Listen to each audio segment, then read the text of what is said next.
जलील साहब, आज भी डोनाल्ड ट्रंप साहब का एक ट्वीट आया जिसमें वो बता रहे हैं कि हमारी जो टीम है वो इस्लामाबाद जाएगी मुज़ाकरात करने के लिए, लेकिन इस ट्वीट में भी उन्होंने फिर धमकी दी है कि अगर मुज़ाकरात नहीं कामयाब होते तो फिर ईरान के तमाम एनर्जी प्लांट्स को और ब्रिजेस को वो निशाना बनाएंगे।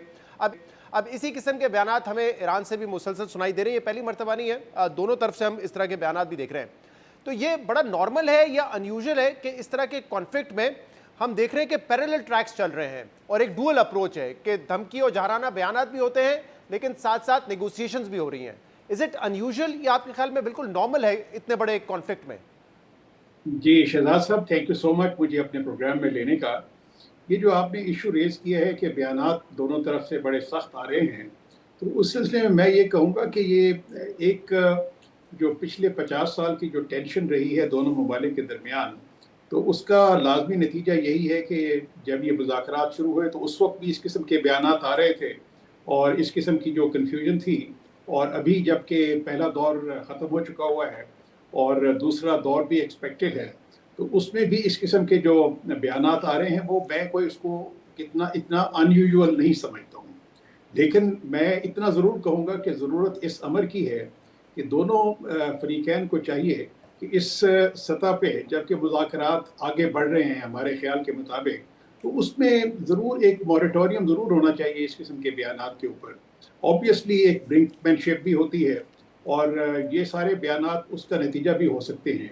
लेकिन मैं समझता हूँ कि जिस तरह से पहला एक दौर हुआ और जिस तरीके से पाकिस्तान ने एफर्ट्स की और एक पाकिस्तान एक मरकज़ भी बना रहा सारे इस मुज़ाकराती एक अमल का, तो उसमें मेरे ख्याल में कि चूँकि दोनों तरफ से एक MOU पे भी अपना एक इत्तेफाक राय पैदा हुआ कि उसके ऊपर डिस्कशंस होंगी, तो मेरे ख्याल में चीज़ें आगे बढ़ रही हैं। तो मैं इन जो बयानात हैं, जो सख्त किस्म के बयानात दोनों तरफ से आ रहे हैं, तो उसको मैं कोई इतनी ज़्यादा अहमियत नहीं दूंगा। लेकिन एक बात ज़रूर है शहजाद साहब के जो इश्यूज़ हैं दोनों ममालिक के दरमियान, वो बहुत ही कॉम्प्लेक्स इश्यूज़ हैं और उसके ऊपर जो जब डिस्कशंस होती हैं तो इस किस्म की जो सी है वो जो एक बयानबाजी, वो भी एक नेचुरल सा एक उसका है, एक दूसरे को प्रेशर डालने के लिए भी होते हैं। जी, और न सिर्फ डिस्कशंस बल्कि जलील साहब जो एक्शंस भी हैं इस पूरे कॉन्फ्लिक्ट के दौरान, उसमें भी हमने देखा है बहुत ज़्यादा बैक एंड फोर्थ हुआ है। एक बयान आता है डोनाल्ड ट्रंप साहब का कि मैं पूरी सिविलाइजेशन को मिटा दूंगा, लेकिन उसके बाद वो 2 हफ्ते की सीज फायर भी कर देते हैं। फिर हमने देखा कि पाकिस्तान में जो टॉक्स में बड़ी उम्मीदें थी कि शायद किसी न किसी लेवल पे कोई एग्रीमेंट हो जाएगा, लेकिन वो टॉक्स नाकाम रहे, बट जो मीडिएशन थी वो जारी रही। और अब हमने देखा स्ट्रेट ऑफ हॉर्मुज़ खुलता है एक दिन और यूएस जब अपनी नेवल ब्लॉकेड को नहीं खत्म करता तो ईरान दोबारा ऐलान कर देता है कि हम स्ट्रेट ऑफ हॉर्मुज़ को बंद कर रहे हैं। इसकी वजह आपको क्या नजर आती है? बैक एंड फोर्थ क्यों हो रहा है? क्या दोनों तरफ हार्डलाइनर्स बहुत ज़्यादा है, ये एक वजह हो सकती है, या अपनी डोमेस्टिक ऑडियंस को भी कहीं ना कहीं सेटिस्फाई करना है और दोनों फरीकैन ने ये बताना है कि अगर इस कॉन्फ्लिक्ट में हम बाहर निकल रहे हैं तो जीत के साथ निकल रहे हैं, हार की वजह से नहीं निकल रहे? जी, आपने बिल्कुल शहजाद साहब बिल्कुल सही फरमाया कि ये सारे के सारे जो अवामिल आपने आइडेंटिफाई किए हैं वो सारे के सारे कार फरमा हैं, लेकिन वो पब्लिक एक्सपेक्टेशंस भी हैं, पब्लिक प्रेशर भी है दोनों ममालिक के ऊपर, और फिर जो इनके रीजनल सिक्योरिटी कंसर्न्स भी हैं, और फिर जो एक ओवरऑल इकोनॉमिक सिचुएशन डेवलप हो रही है ना सिर्फ दोनों ममालिक के अंदर बल्कि पूरी दुनिया के अंदर। ना सिर्फ खिता उससे मुतासर हुआ है बल्कि अमेरिका भी, यूरोप भी उससे मुतासर हुआ है। तो ये तमाम जो उनसे, और फिर ये आपने ये भी देखा होगा कि जितनी भी ममालिक हैं, यूरोप के हों चाहे नेटो के ममालिक हों, तो उन्होंने भी इस जंग को कोई एंडोर्स नहीं किया। तो ये तमाम के तमाम जो प्रेशर्स हैं वो सारे बिल्डअप होते रहे हैं। लेकिन मैं जो जो जिस किस्म के वो बयानात आ रहे हैं, तो मैं उसको देखूंगा इस आईने से कि इस तरीके से कि ये एक तरीके से ज़्यादा एक्सट्रैक्ट करने के लिए वो अपना एक इस किस्म के बयानात दिए जा रहे हैं। मैं तो ये समझता हूँ कि जिस तरीके से यहाँ पे मुज़ाकरात हुए, पाकिस्तान ने एक बहुत अच्छी एक एफर्ट की और पाकिस्तान वो करता भी रहेगा, और एक मस्बत सा एक जो सफारतकारी देखने में आई पूरी दुनिया में पाकिस्तान की तरफ से, तो वो एक बहुत ही पॉजिटिव डेवलपमेंट थी। लेकिन हमें एक बात ज़रूर जहन नशीन रखनी चाहिए कि जब भी इस किस्म की नेगोशिएशंस होती हैं तो अब आप इश्यूज़ को देखिए, न्यूक्लियर इश्यूज हैं, बहुत ही कॉम्प्लेक्स इशू है, इसके ऊपर पिछले 40-50 साल से वो एक टेंशन चल रही है। फिर मिसाइल इशू है, वो भी एक बड़ा उससे कॉम्प्लेक्स इशू है। जी फिर सैंक्शंस का इशू है, फिर इसी तरीके से एसेट्स का इशू है। फिर आप ये भी देखिए कि गारंटीज का इशू, कि ईरान ये भी चाहेगा कि जी गारंटीज भी दी जाए। और एक शहजाद साहब एक बहुत ही इम्पॉर्टेंट चीज़ है, और वो है वेरिफिकेशन मैकेनिज्म, कि अगर जब इस वक्त मुज़ाकरात चल रहे हैं इन तमाम बातों के ऊपर, वो मुज़ाकरात चलते रहेंगे। मैं तो समझता हूँ कि ये जितने भी जिस किस्म के ये हल तलब मसाइल हैं, ये एक मीटिंग में या एक दो मीटिंग में हल नहीं होंगे। मेरी अपनी जो सी है, ये पर्सनल जो एक्सपीरियंस के बेसिस पे मैं कहूँगा, ये एक मुसलसल प्रोसेस है। लेकिन इम्पोर्टेंस इस चीज़ की है कि दोनों ममालिक को इस बात का एक है एहसास है कि जी इन मुज़ाकरात को जारी रखा जाए और किसी न किसी तरीके से किसी नतीजे पे पहुंचना चाहिए। जलील साहब, ये आप बड़ी इंपॉर्टेंट बात करें, क्योंकि मैटर्स इतने ज़्यादा कॉम्प्लेक्स है। जैसे आपने कहा कि एक्सपेक्टेशंस भी हैं, गारंटीज़ का मसला, फिर ऑब्वियसली जो भी मोडालिटीज़ तय होती हैं उसकी वेरिफिकेशन या मॉनिटरिंग कैसी होंगी, ये सब बड़े कॉम्प्लेक्स मैटर्स हैं। लेकिन इसके बावजूद यहाँ पे एक एक्सपेक्टेशन इतनी ज़्यादा क्यों है कि फौरी तौर पे कुछ हो जाए? क्योंकि जब पहले भी ईरान और अमेरिका के दरमियान मुआहदा हुआ था, काफ़ी महीने लग गए थे उसमें, गालिबन 12-15 महीने का एक प्रोसेस था, उसके बाद एक कॉम्प्रिहेंसिव डील नज़र आई थी। लेकिन यहाँ पर जल्दी लग रहा है कि उम्मीद ये है कि जल्दी कुछ हो जाए। शायद एक कॉन्फ्लिक्ट है जो कि बड़ा नुकसान पहुंचा रहा है, इसलिए, या कोई और वजह आपको नजर आती है? जी शहजाद साहब, जो आप पिछले मुआहदे की बात कर रहे हैं, वो सिर्फ एक इशू के ऊपर था, वो जो कि JCPOA की सूरत में 2015 में वो जाहिर हुआ। अब लेकिन इश्यूज जो से हैं उनकी लिस्ट काफ़ी ज़्यादा तवील है।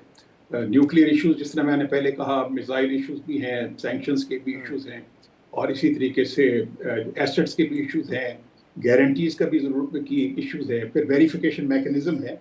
इन तमाम बातों को तय करने में कम अज़ कम मैं अपने तजर्बे की बुनियाद पे तो ये कहूँगा कि इसमें वक्त दरकार होगा। ये तमाम मामलात किसी एक मीटिंग में हल नहीं होते या दो में। एक एक एक एक कंटिन्यूस प्रोसेस है।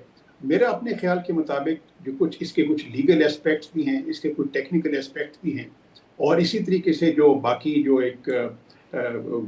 इश्यूज हैं उनको उनको हल करने के लिए एक प्रॉपर मैकेनिज्म की भी जरूरत होगी। सही। तो लेकिन अब अगर थोड़ा दूसरा राउंड ऑफ टॉक्स हो रहा है जलील साहब, तो क्या ये एक्सपेक्टेशंस होनी चाहिए हमारी कि एटलीस्ट ये पहले राउंड की तरह बेनतीजा नहीं होगा? यानी पहले राउंड के मुकाबले में कुछ ना कुछ मजीद कन्वर्जेंस नजर आएगी हमें कुछ नुकात पर, ये एक्सपेक्टेशन हमें रखनी चाहिए? शहजाद साहब, मैं तो पहले जो राउंड हुआ है उसको मैं बेनतीजा नहीं कहूँगा। ठीक है। मैं इसलिए बेनतीजा नहीं कहूँगा कि वो 40-50 बरस के बाद पहली दफ़ा इतने हाईएस्ट लेवल पे दोनों डेलीगेशंस आपस में मिले, और उसके बाद उनकी बहुत 21 घंटे तक लंबी तवील गुफ्तगू हुई, और उसके बाद उन्होंने तमाम इश्यूज़ को डिस्कस किया, और एक फ्रेमवर्क, एक उसको जिसको इस्लामाबाद MOU के नाम से जाना जाता है, उसको भी मुरतब किया गया। अब ये है कि मैं समझता हूँ कि ज़ीरो से स्टार्ट हो के वो किसी एक कम अज़ कम इस पोजीशन पे आए कि दोनों साइड ने अपनी अपनी पोजीशंस को वाज़े किया इस पहले राउंड में। अब मेरे ख्याल में नेक्स्ट राउंड के अंदर जब वो मिलेंगे तो उसके बाद उसके ऊपर मज़ीद बातचीत होगी और टेक्निकल लेवल पे भी बात होगी। लेकिन जो एक ओवरऑल एक्सपेक्टेशंस की आपने बात की कि पब्लिक की एक्सपेक्टेशंस, मीडिया की एक्सपेक्टेशंस के एक राउंड में तमाम चीज़ें वो हल हो जाएंगी, तो मेरे अपने ख्याल के मुताबिक वो तो कभी भी मुमकिन नहीं हुआ। उसमें मेरे ख्याल के मुताबिक तो उसके कई राउंड्स चलेंगे, और टेक्निकल लेवल पे भी चलेंगे, पॉलिटिकल लेवल पे भी चलेंगे। और एक और मैं आपको बताऊं कि जब पॉलिटिकल लीडरशिप के दरमियान या पॉलिटिकल के दरमियान कोई अंडरस्टैंडिंग डेवलप होती है, तो उसको भी अंडरस्टैंडिंग को डेवलप करने के लिए जितने भी लीगल, टेक्निकल, प्रोफेशनल जो हैं एक्सपर्ट्स, वो फिर जमा होते हैं और उसकी तमाम डिटेल्स को वाजे करते हैं कि किस तरीके से। अब ये आपको एक मिसाल दूं कि अगर सपोजिंग न्यूक्लियर एग्रीमेंट हो जाता है, जो कोई अंडरस्टैंडिंग हो जाती है, तो उसके लिए वेरिफिकेशन एक मैकेनिज्म होगा। वो किस किस्म का मैकेनिज्म होगा उसके बारे में डिटेल्स तय होंगी। सैंक्शंस अगर वो रिमूव होती हैं तो उनको भी रिमूव करने के लिए एक तरीका वो दरकार होगा। उसके लिए बायलैटरल हैं सैंक्शंस अमेरिका और की ईरान के ऊपर, پھر یونائٹڈ نیشنز کی سینکشنز ہیں، پھر اس طریقے سے یورپین یونین کی سینکشنز ہیں، تو ان تمام سینکشنز کو بھی ریموو کرنے میں کچھ وقت اسٹروک آف اے پین سے تو نہیں ہو جائے گا یہ، بالکل ٹھیک کہہ رہے ہیں آپ، لیکن آپ مجھے اپنے تجربے کی بنیاد پہ بتا دیں یا کرسٹل بال میں دیکھ کے بتا دیں، اس بات کے امکانات آپ کو کتنے لگتے ہیں کہ دوبارہ یہ دونوں ممالک جنگی میدان میں چلے جائیں اور وہاں پہ فیصلہ ہو رہا ہو کہ کون جو ہے جیتے گا یہ کانفلکٹ؟ شہزاد صاحب، جنگ دونوں میرے خیال میں ممالک کو احساس ہے، پورے خطے کو احساس ہے، پوری دنیا کو احساس ہے کہ جنگ کے جو کانسیکوینسز ہیں وہ بہت ہی خطرناک ہوں گے۔